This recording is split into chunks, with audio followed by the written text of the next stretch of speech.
Tim Cyphers coming to you from College Station, Texas for the Glenn Hopkins Invitational Memorial Day Weekend Tournament involving 4 beach baseball programs.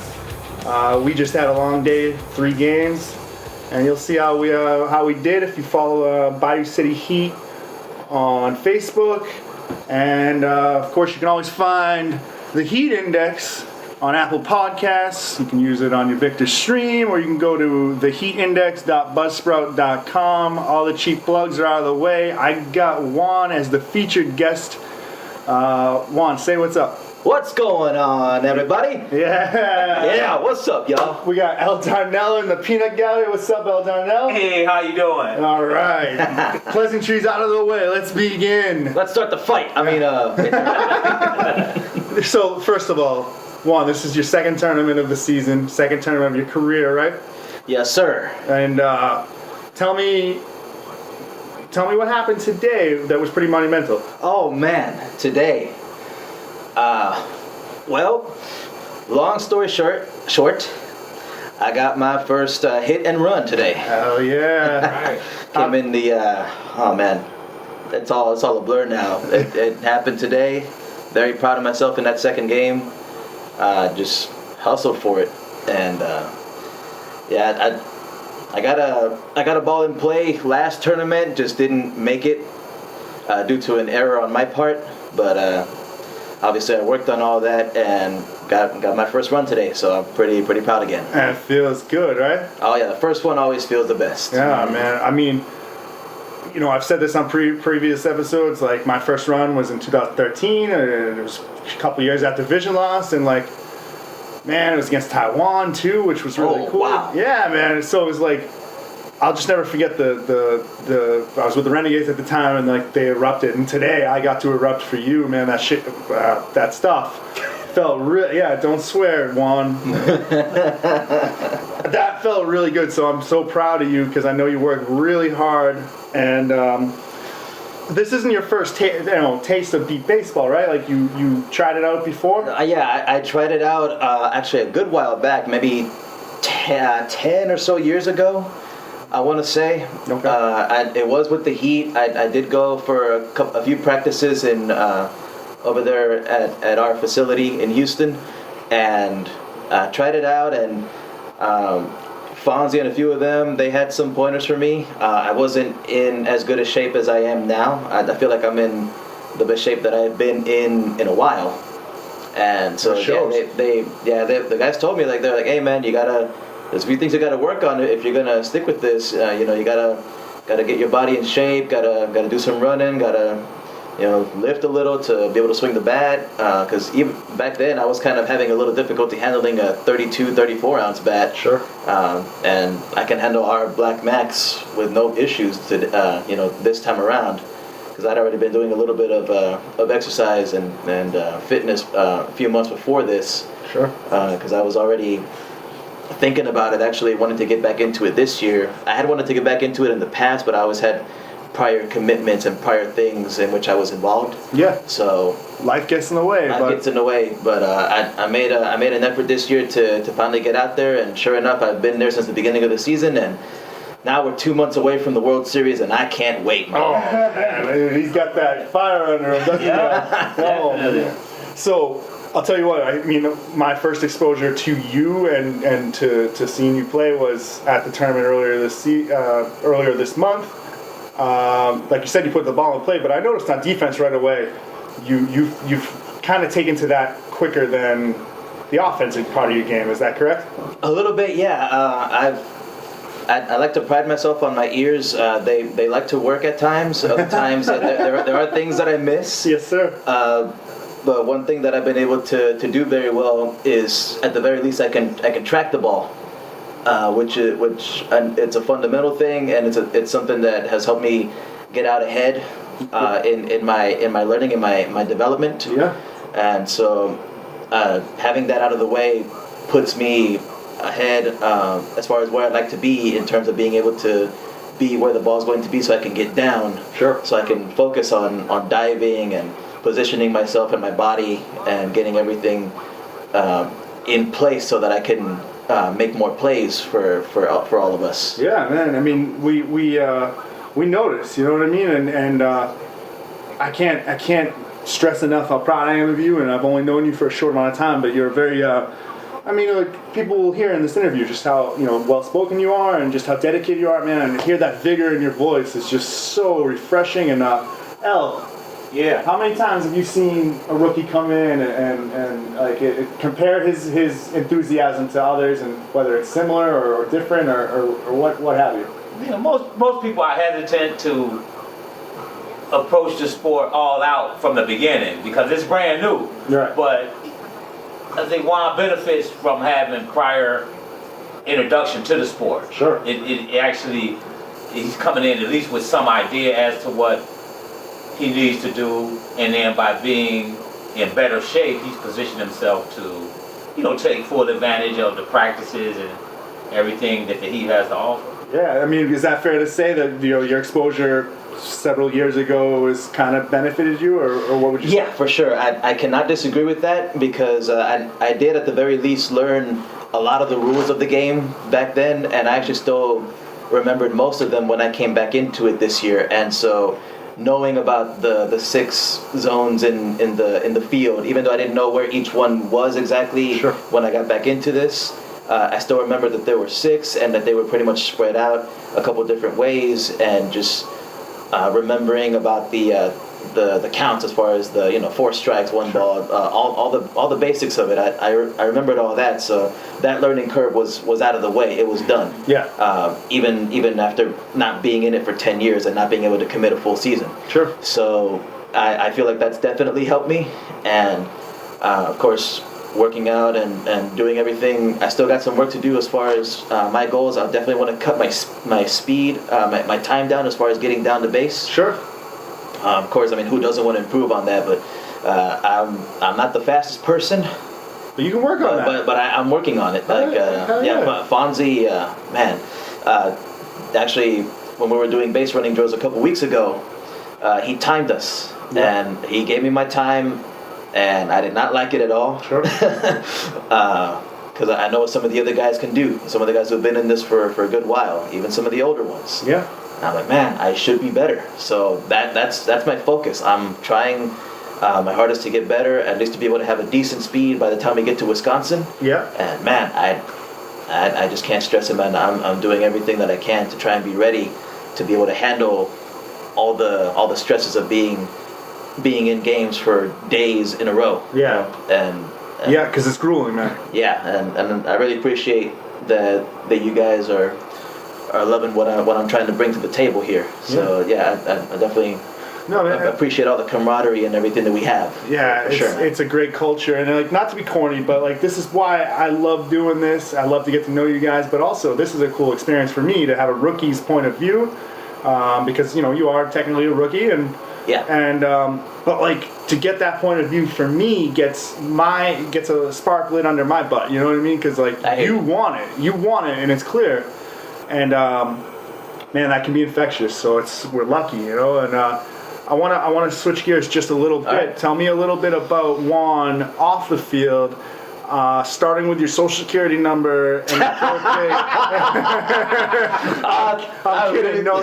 I'm joking. Man, you got me right there, because I was already expecting social media. I was like, so what? No, but what do you like to do? I know some things, and we'll talk about them, and just and then we'll get into some more specifics. But tell me about you. Well, I was born and raised in Houston, Texas. All right. After graduating high school back in 2009, I went through a couple different colleges, just kind of bounced around trying to decide a career. Sure. Kind of had to take a step back from that because life got in the way, family things were happening, but ever since I was real young, I have always been into music. Okay. So much so that I wanted to learn something, and so I tried everything. Well, not everything, but I tried out piano, but my parents couldn't take me to lessons. Sure. They took me to one, and that was it. Oh, man. Wow. So I learned like the basic notes on the piano. From there, I wanted to try something out on my own. My parents got me an electric guitar, and I tried teaching myself that. Didn't really work out. And then around age 11, I started noticing that I was really focusing on the drums, the percussion aspect of songs. And so I went up to my parents one day, and I was like, Mom, Dad, I want to learn how to play drums. And they're like, are you crazy? You got a guitar. and you have a keyboard. So it took a while, but when I was 13, they surprised me. Okay. They went to the pawn shop one day, and it was on a Sunday, I believe, and next thing I know, they come home, and I'm hearing all these different things rattling around, like, what's going on?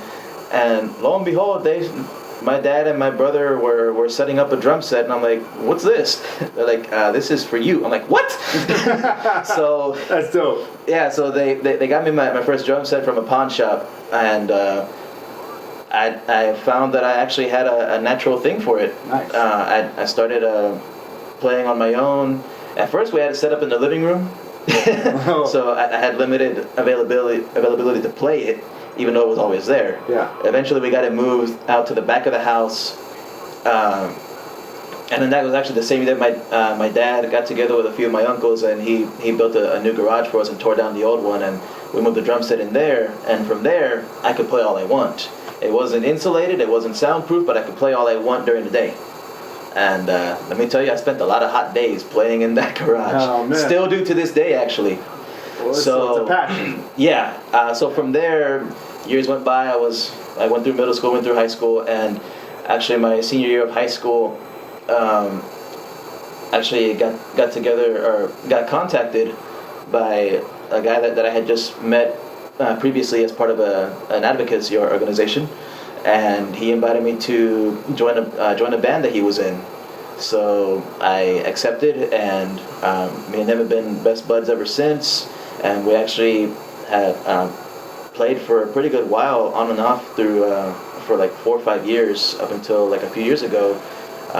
And then, like I said, life got in the way actually for both of us, and we're actually trying to get that going again this year. And we're trying to learn each other's instruments. He plays guitar and I play drums, and he just got himself a drum set, and I'm working on getting myself a guitar. So I'm trying to become a little more musically versatile. Oh, well, when you get that band on tour, you come back on the Heat Index, which can be found at Apple Pod. I'm kidding. But you come back and you plug it, and we get some dual plugs going on. Actually, if I may, get my own plug-in. Please. Back in 2009, like a year into us being in our own original thing, we actually recorded an EP and got it released on iTunes, and it's still there to this day. Plug it. And we're on Apple Music. So the band is called Your Amsterdam, which is the possessive Your, Y-O-U-R. Okay. Your Amsterdam. And the EP is called It Means Freedom. And there are 5 tracks on that. Wow. And man, yeah, I'm really proud of that EP, because we spent a whole summer recording it. Actually, the first night that we recorded, we pulled an all-nighter. We started at like 10, 11 at night in a rehearsal space that we used as a recording studio. And we got all the way through to maybe 5:30, 6 a.m. And wow. Yeah, that was just basic tracking. From there, the other sessions were just adding additional vocals, additional other instruments and things like that. But all the drumming, for sure, like the main focus was the drumming and the bass, getting that done through the night. So a lot of that was on me. But I'm very proud of the work that we did with that. So wow. So Juan, that seems like a perfect time to take a break and play a spot about your EP that can be found on Apple Music and Apple iTunes, and that will occur right now, and we will be right back.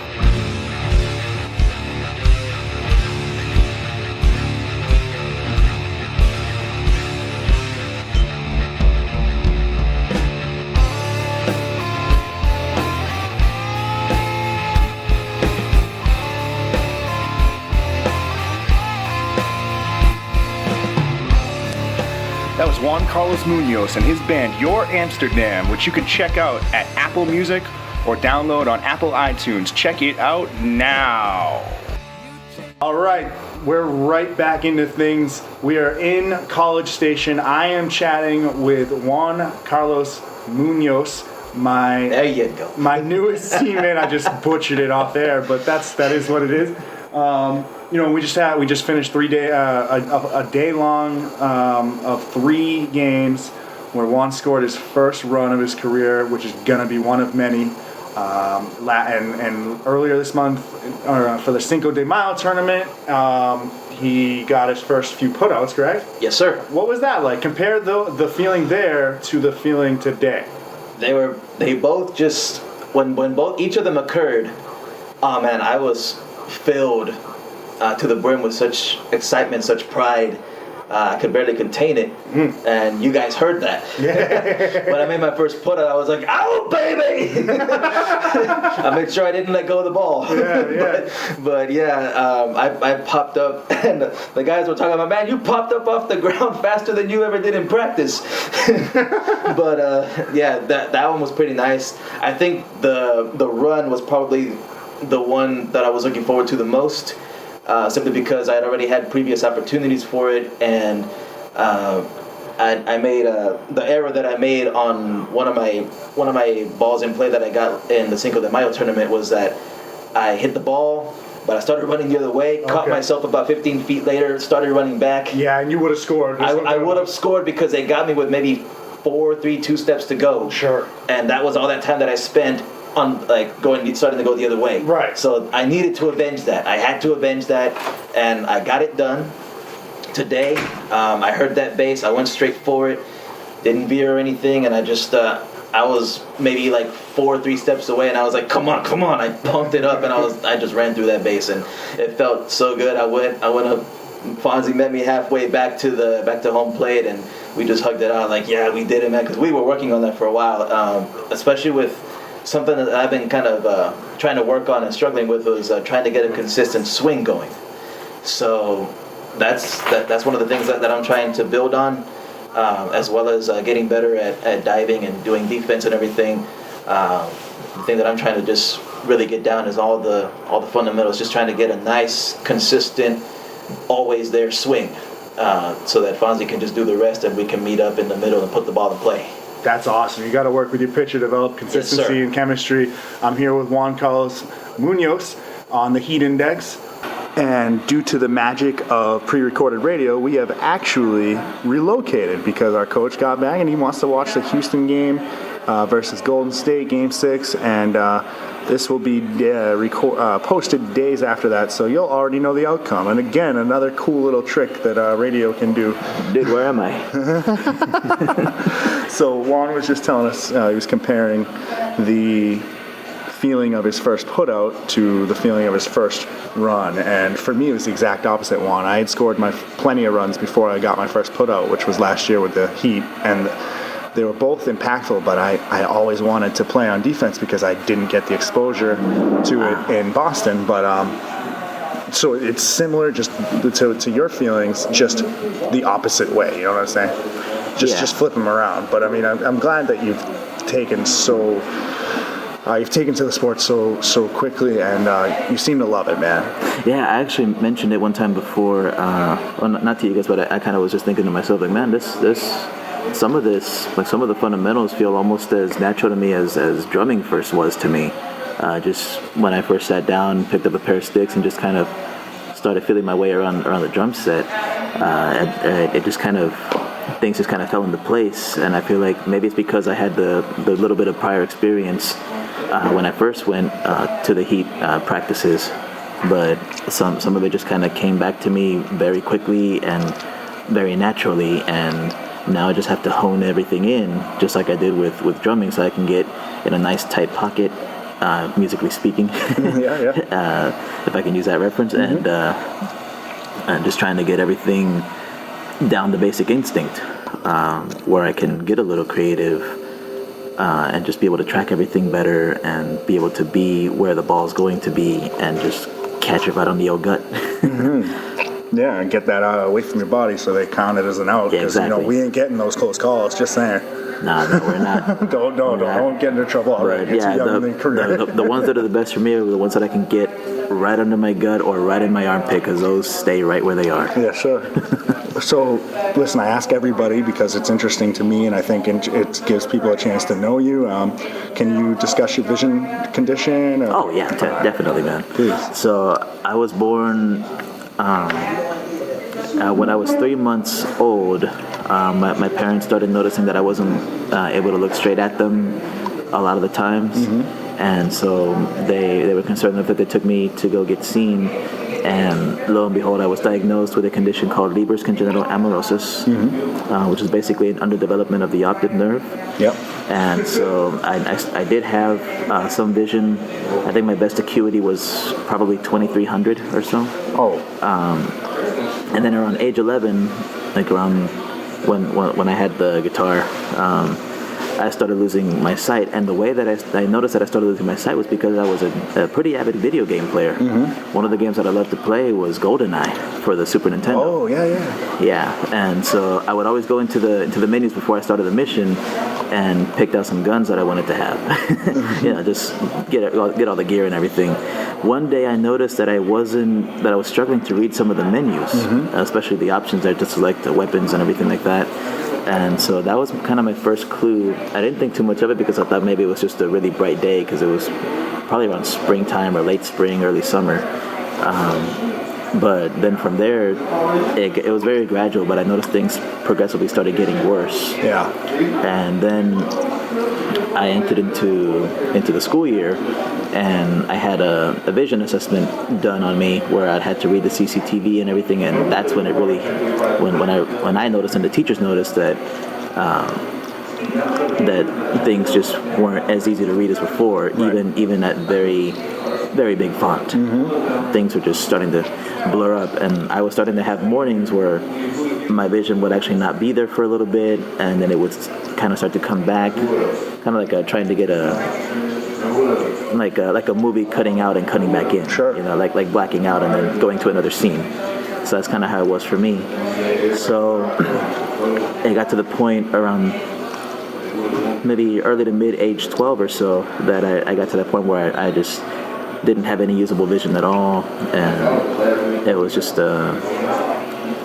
it was actually a very short grading process, and I'll tell you why. It's because my TBIs and O&M instructors, they actually knew, and the district knew what my condition was going to do, because this is actually common for people with Leber's, is that on average the sight is gone completely by age 13. For me it happened just a tad earlier.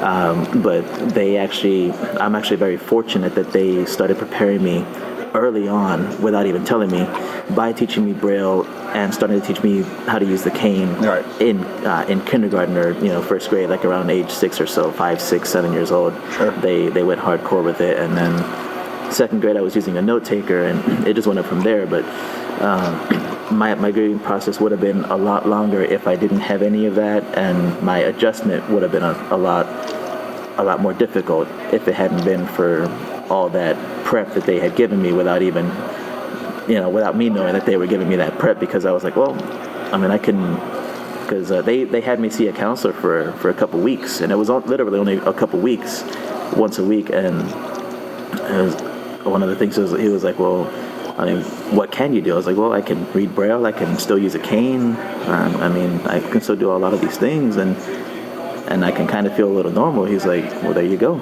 Just keep working on that, and that's what I've been doing. Wow. So that's kind of just where I'm at every day. I'm just. So how old are you? Right now I'm 28. So a little more than half your life, huh? Yeah, about 16 years or so. Jeez. Well, I mean, I have a Leber's hereditary optic neuropathy, which is completely different. It's just associated with the same gentleman. And I should probably research that more, but that's a different podcast. But it's funny you mentioned video games. One of the first things I noticed when my vision loss was taking place, which was very quick and very sudden, but I was playing NCAA football on the Xbox, and I just couldn't do a thing. I mean, I was using a really small TV. I still game today because I have so much functional vision, but it's on a 55-inch. This was on a, who knows, it was a really small TV, and it was something that one day I could see and the very next day I couldn't. And so it can be that, it's something that just, I hope that some sighted people can listen to our podcast, because it's like, don't take anything for granted, right? Like, yeah, and I still every now and then play some video games. Actually, what I play the best is actually the fighting games. Oh, okay. My favorite probably franchise of all time is Mortal Kombat. Oh, and nice. ever since I was like 5 years old, my first game that I played was Mortal Kombat 2 on the Sega Genesis. Nice. And You're speaking my language. I'm into retro yeah. gaming. oh yeah. I do like all the new Mortal Kombats that have come out. Whenever the original Xbox was around, Mortal Kombat Deception was my favorite one. With the next gen one, Mortal Kombat MKX has been very, very well done, and I'm looking forward to them announcing MK11 here pretty soon, because E3 is coming up this summer. Wow. Actually, just a few weeks away, and they've had this pattern, and this is a year where they should be announcing it, because they've been putting one out every 4 years, and are coming up on the time where they usually like to announce it a year ahead of time. Yeah. So, looking forward to checking out the trailer. And actually, due to the beauty of technology, the game's actually become a lot easier to play, because they do the 2D arenas. So because for a little bit they had some 3D games, and that was very hard to do, just because in addition to moving forward and backward, they also had you moving like up and down on the screen, Sure. as opposed to just jumping. But they've gone back to the 2D, but they've also done everything in stereo. So I can just have the game going on a pretty good speaker system, and I know exactly where I'm at in relation to the other person. So sometimes what I like to do to mess with my opponent is just have my back to the TV, and just it kind of gives me a little challenge too, because I have to do everything kind of opposite of what I'm of what I'm hearing. Right. So once I master that, they're like, "How are you doing that?" So listen, folks, if you're going through anything in life, like, and something changes dramatically out of nowhere or over time, doesn't mean you can't do what you used to do. You just got to do it differently, and that's what I try to tell people. Gotta do it differently, yeah, for sure. And on that note, what would you give someone who's suffering from vision loss, or someone becoming hard of hearing, just going through a transition in life? Well, what is some advice you would give them? Because I think you have a real knack for saying things in a profound way. I appreciate that, because I don't feel like I do sometimes. Oh, don't sell yourself short. Well, what I could say is just, always try to find the positive in everything. There are things that you might not be able to do even with the best of technology, or even with all your want and desire and your will. But all you have to do is just look for an opportunity to do something that maybe you haven't done before. Right. And that is accessible, and that maybe you have a natural knack for. Like you in drumming. Like me in drumming, which I don't know if I ever would have gotten into drumming, but I think not having any sight actually helps me to see my drum set, my drum kit a lot better. Wow. Just in the sense that I can kind of visualize what I want to play, and I already have my kit set up the way I want it, and so I can just move around it pretty well, and hardly ever hit the sides of the rims or anything like that. I can usually hit everything either dead center, or if I want to do anything on the side where I get more overtones and things like that, then I can do that. Wow, man. Yeah, so it helped. I've been able to get better at it to the point where I can just play a little faster as well, and just move around different sides of it. But yeah, definitely just, maybe your transition into a disability actually takes you on a whole different adventure, and you get into something that you otherwise probably wouldn't be into, like a sport like baseball, right? Like an activity or hobby like drumming, or even if you do any crafting, knitting, weaving, other things like that, or if you happen to start get to a point where you start working for an advocacy group, or working for mayor's office for people with disabilities or things like that, or even it might even put you on the path to a career that you probably wouldn't have imagined doing. Wow, and he doesn't think he speaks profoundly. Jesus. Well, that was well said and super, heartfelt, and I appreciate that. I know our listeners will too. So it seems like almost every episode we get to this subject, and it seems obligatory at this point since you're a fan. Best or who's your favorite wrestler now and your favorite wrestler of all time? Because folks, guess what? He's a wrestling fan. I sure am, man. If I can just say this first, I first got into wrestling around 1997. It was actually around the time where Kane debuted. And that's actually what got me into it, because my cousins and I were just looking for something to watch, and we happened to land on, I believe it was the USA Network at the time as well. Yep. And it was around the time where Paul Bearer was talking to The Undertaker, telling him about his brother Kane, and now Kane's coming for him and things like that. And so it was like a couple weeks later that it was that pay-per-view, that In Your House show. Yes, right. Yes, sir. And Kane debuted, and you were hooked. I was hooked from there, and my favorite wrestler to this day is The Undertaker. All right. So yeah, ever since then, I really love The Undertaker. I managed to get into wrestling right when the Attitude Era was kicking in, because this was like a little bit right before the Montreal Screwjob, I believe. Okay. So, taking it back. So it was it was pretty much right when the Attitude Era was just starting to kick in. So from there, I was hooked, and I was always WWF. I did tune into Nitro when they moved to 3 hours, and they started an hour before Raw. Yeah. But once 8 o'clock Central hit, it was all Raw from there on, because I believe that Raw had the better product. It did, man. I mean, it was close at times, but it definitely, in my opinion, did. I was always loyal to the WWF, and then when they got the F out. They got the F out, and I kind of did for a little while too, because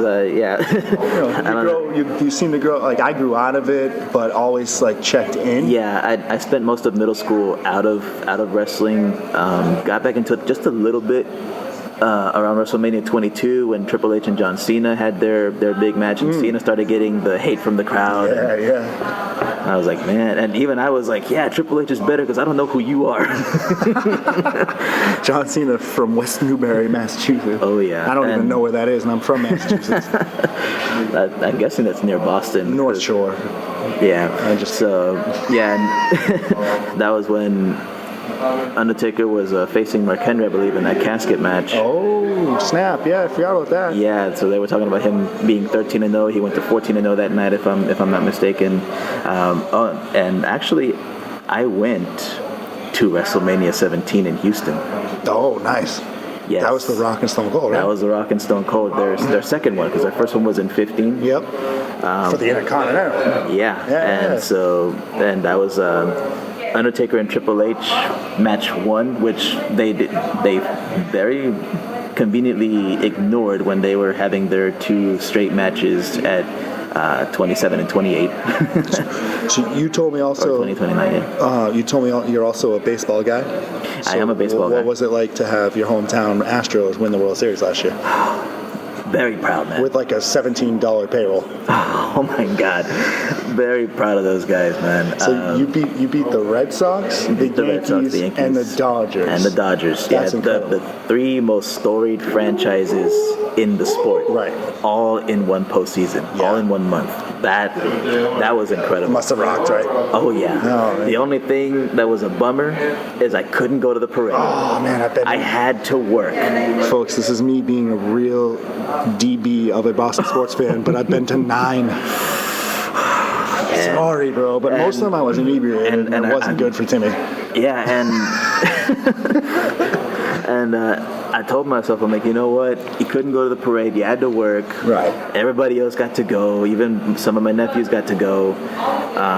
My siblings all got to go and check it out. They all got let out from work, but I work in a call center, so there is no mercy. Right. And you know what? But, you guys are a big market, fifth market, like as far as population goes. Yeah. So like you will have another one because people want to play in Houston. I really hope so. So I told myself, you know what? Try to go to opening day, because opening day is going to be like that last chance to really celebrate before the new season gets started. Okay. And like just to be a part of that opening ceremony. I couldn't go to opening day. It sold out real quick, Oh, and man. tickets are hard to get for that. So Sure. and they're expensive. So I was like, man, Does this story have a happy ending or? just that hopefully they'll get back right. into the postseason, and maybe they'll have another one. I'm fine. Hard to believe probably, but I'm fine if they have this one, because it was 45 years in the making, pretty much. Sure, yeah. Because they started out in '62 as the Colt 45s. Yep. So 45 years in the making, 42 as the Astros. Wow, you're a real historian, man. I'm not even kidding. You just whether it's wrestling or baseball, you got a lot of passions, man, and that's what's really cool. Because for me, I lost whether it was vision loss or even if it predated that, I lost a lot of passion for really anything. And now that I'm clear-headed and developing my relationship with my teammates and what I like to call you guys are my family. Yeah. Yeah, for sure. So it's like that stuff is helping me get reinvigorated. If that's even a word. Yeah, like this is kind of why I like sports in general, and whether it's baseball or wrestling or even a little bit of football, but baseball's my number one. Sure. What they kind of do to me is they actually make me want to participate in those sports. Like I would love to do some kind of wrestling or even get into the wrestling industry. Like I always thought about maybe trying out somewhere as a ring announcer. Okay. So that's something I've considered, but realized I'd rather talk sports. So it's the same arena, if you will. Same I guess industry, right? Like broadcasting. So. Yeah, exactly. Yeah, so I got to be at WrestleMania 17 with Howard Finkel announcing all the matches. The Fink. The Fink, man, the legend. And I paid attention to guys like Tony Chimel, Lillian Garcia, Greg Hamilton today on SmackDown Live. Yeah. Wow. Yeah, just I want to be like those guys. Like those are the best ones to me.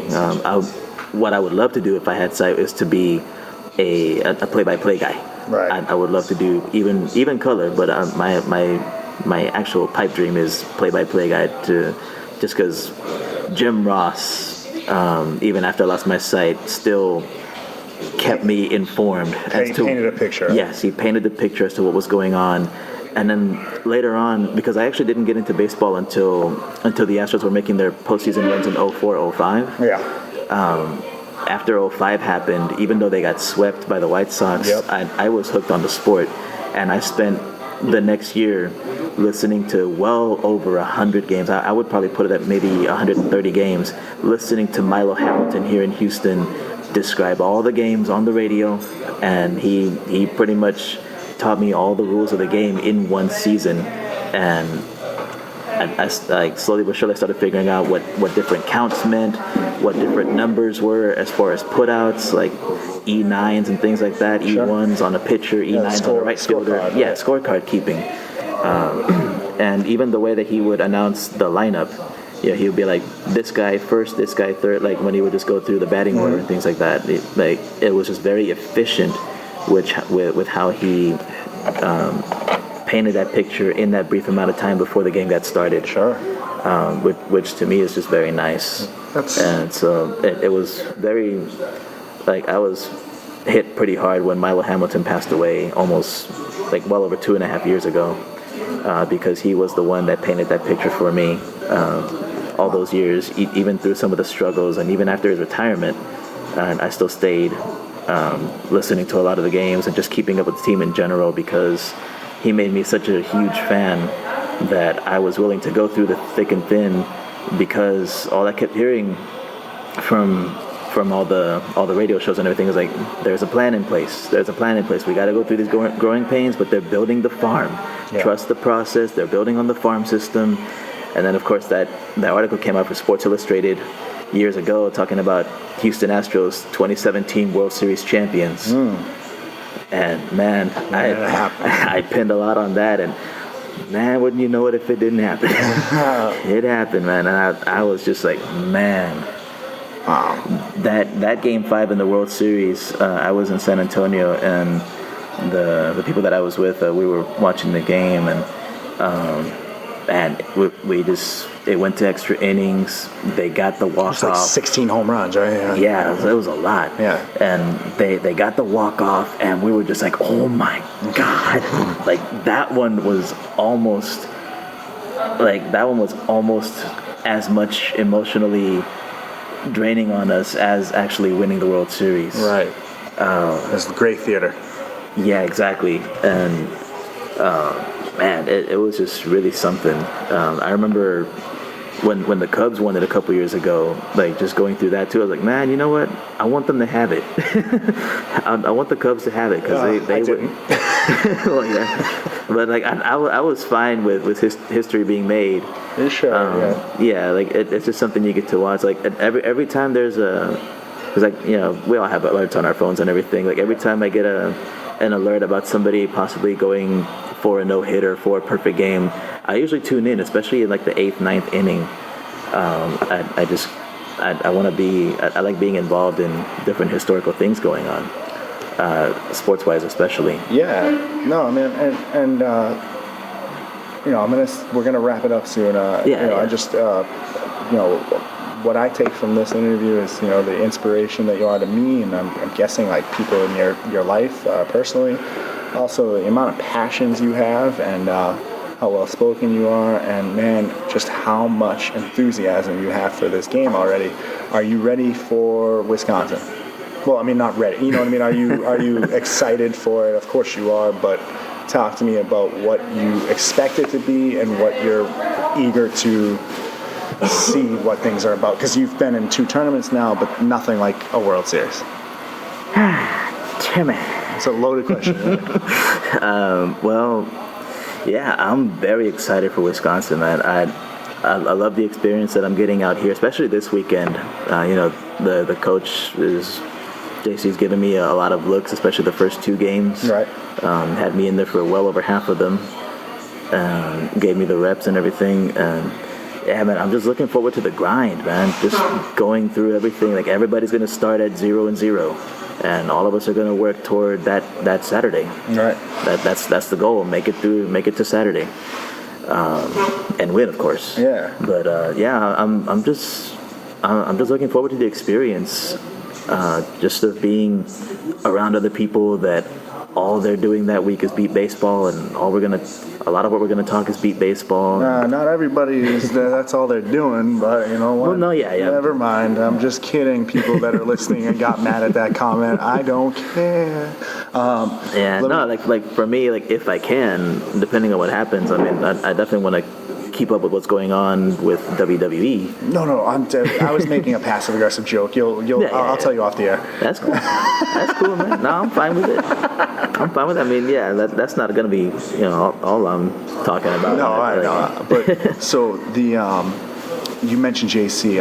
We'll end with this because I like to get this question out there as often as possible. Like talk about JC as a coach, our coaching staff, and then like the sighted volunteers in any capacity. What do they mean to you? Oh man, JC from jump, like as soon as I got to our field, he was very welcoming. He was like, "Hey, you coming out for beat baseball?" I'm like, "Yes, sir. I'm here, man. I did this before for a little bit. Couldn't commit to a full season back then, but I'm ready for it now." And he took me by surprise because I didn't see myself as this because I was still, just getting back into fitness. And he was like, "Well, you look pretty athletic." And I was like, "What? Are you serious?" But yeah, JC is a very, very good coach. Yes, he is. Very honest with what he wants out of you, what he wants you to work on. He even told me today, like, even after I got my run, he's like, "Hey man, we need to work on your swing because it looks like it's different from last practice." And like I said, I'm trying to develop a nice consistent swing. Sure. And I put a second ball in play that game, just to go on a little tangent. And that one they actually liked, even though they put me out because it went straight to somebody. they liked that one a lot better because it traveled a lot better. Okay. That one, Fonzie he was like, man, you hit a shot down there. It's just they just got you. I was like, okay. It was great to get that feedback, right? Yeah, exactly. I went up to him a few times after getting off the field. I was like, Coach, how am I doing? He's like, you're doing great. I'm like, you got anything, man? He's like, keep doing what you do. I'm like, okay. All right. So yeah, like he's always giving me feedback, always telling me if I need to improve on something fundamental wise, or if I'm kicking out, or if I'm there at a ball but I'm just not getting down in time, and just little things like that. I'm always looking for feedback. I'm always looking to learn. I'm always looking to just get better. Yeah. So JC's great. The spotters, I was about to say spot on. That's a little too heavy-handed, right? Yeah, I was like, stop. The spotters are real great. Fonzie, man, just kind of make this my last thing. Fonzie is just one hell of a pitcher, man. For my money, he's the best pitcher in the league, but it's subjective, of course, and I'm biased. Oh, of course, I am too, man. Fonzie's been in this for a while. I trust him. He knows what he's doing. He knows what he wants to see out of all of us. And so, especially when he tells me that my swing's different, or I'm getting a little higher on the swing, I try to dial it back. I'm trying to get back to what I'm comfortable with and what he's comfortable with. And like I said, we just try to meet up in the middle and get that ball up and out of there. Yeah, man. So, well, do you look up to anybody in particular on the team, or like, is there something that somebody does that you want to kind of, I don't know about imitate, but like implement into your regiment? I didn't give you any time to prepare for that question, so. Nah, but one of the guys, like pretty much just like the guys that have been doing this for a long time, like Daryl, like Blake, those guys, even though they're veterans, like they still come up to us and just give us pointers as well. Like feedback from the coach is definitely something that you take to heart, but also when your teammates are letting you know what they want to see out of you or what you could do better, that to me just tells me that they want to see us be at our best. Sure. So that whenever that day comes that they're no longer in the sport, maybe they're coaching us, or maybe they're assistant coaches or doing other things, kind of like Lee, he's kind of spotting as well as playing still, hopefully we're able to take the spots that they held down for a long time and make them proud, and right? make them proud, like be as good, if not better, than what they were doing. And that's always the goal, is just to keep the flame going, keep the heat up, never let up on how good we know we can be. Keep that heat index rising. Yes, which sir. Can be found at no, I'm kidding.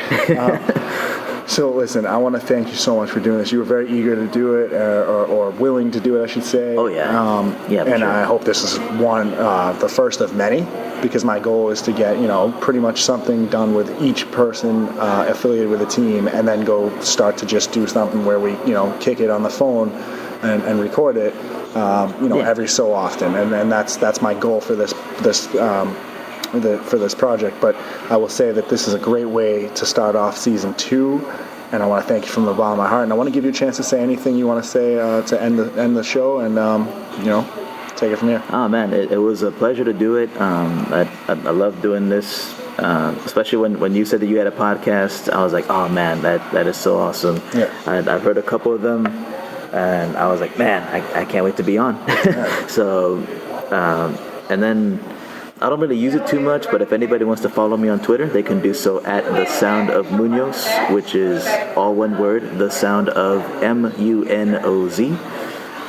So I'm going to try and get back into Twitter, maybe live tweeting a couple things here and there, maybe segments of Raw or something like that. Sure. Or even just putting little commentaries on it. But because when I got my Twitter, actually just a couple years ago, I used it to live tweet a Houston Texans playoff game, which didn't end very well because I was like a 30-3 rout of the Kansas City Chiefs on us. Oh, right. Wasn't that a playoff game? Yeah, it was playoff game, week 1. Oh, God, yeah. You had like TJ Yates throwing the ball. Yeah, and I made some comment that actually got some retweets from complete strangers, because at the same time, there was a huge thing going on with Powerball. I was like, man, Houston Texans have about as much chance of winning this game as I have to hitting the Powerball tonight. Because it was on a Saturday. I was like, man, That's a low blow. yeah, like they just really. That's being a fan, though. They just really laid an egg out there, and it just wasn't pretty. It was kind of embarrassing. So I was like, no, I'm just gonna let them have it. Well, now you get Deshaun Watson coming back, and it's gonna be a great rest of the summer, man. I can't wait to get to know you even more. Oh, for sure, man. Hopefully after a Rockets championship. Okay. Well, as long as I mean, we'll stop that. Hey, man, I would love for it to be Houston and Boston. That would be fun. That would be real fun. That would be real we'll fun. Go back and forth. Exactly. On the Facebook. Yes, sir. So with that being said, we're gonna end the show right now. This has been Juan Carlos Munoz. Munoz. Yes, I like that. Yeah. And we're gonna go watch the end of Game 6 of the Western Conference Finals in the NBA. And this has been Timothy Sivers with my guest Juan Carlos Munoz. Yes, God, sir. I'll get that right someday. Yeah, you will, man. And L. Darnell Williams made a guest appearance, and this has been the Heat Index, and I thank you so much for listening. We're gonna have a heck of a season. We're gonna have a lot of fun, and there will be plenty more episodes and getting to know our team to come. So thanks for tuning in. I'm Timothy Sivers, and we will check you next time. Until the next one, Tim. Thanks, man. Yes, sir.